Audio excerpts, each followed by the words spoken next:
Published 1949 Est, the 28th of November 2017. Updated 0117 Est, the 29th of November 2017. President Donald Trump had handwritten notes in black marker and all capital letters in front of him on Tuesday when he revealed news of North Korea's latest missile launch. The piece of paper was spotted on the table in front of Trump as he addressed reporters in the Roosevelt Room of the White House a few hours after the missile streaked across Korean and Japanese skies. Missile was launched from North Korea, will take care of it, the note read. Not straying far from his notes, Trump then told reporters a missile was launched a little while ago from North Korea. I will only tell you that we will take care of it. It is a situation that we will handle.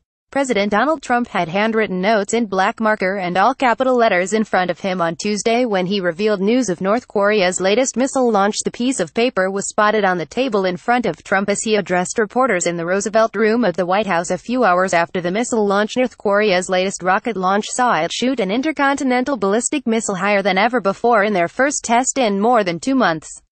It comes after Trump slapped fresh sanctions on Pyongyang and declared it a state sponsor of terrorism. The missile launch prompted U.S. Defense Secretary Jim Mattis to warn that Pyongyang could soon threaten everywhere in the world and that the latest missile test went higher, frankly, than any previous shot they have taken. An initial assessment by the Pentagon said the missile flew about 620 miles before splashing down within 200 nautical miles of Japan's coast.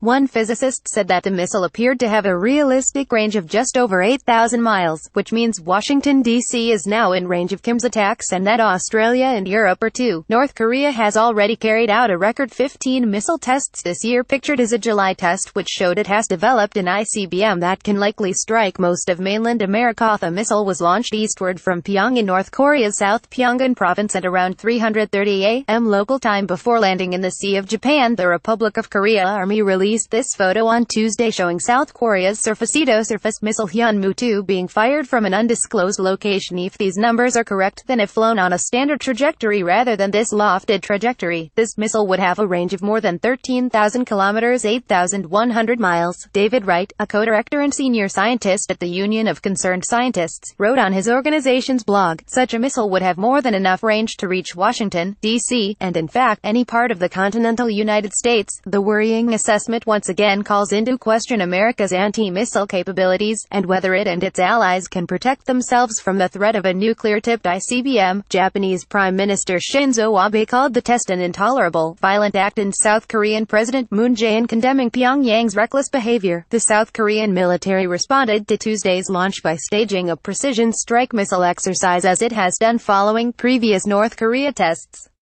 U.S. Ambassador to the United Nations Nikki Haley and her counterparts from Japan and South Korea will hold an emergency Security Council meeting on Wednesday afternoon, the State Department said late Tuesday. The missile launch was dictator Kim Jong-un's first such provocation since September 15.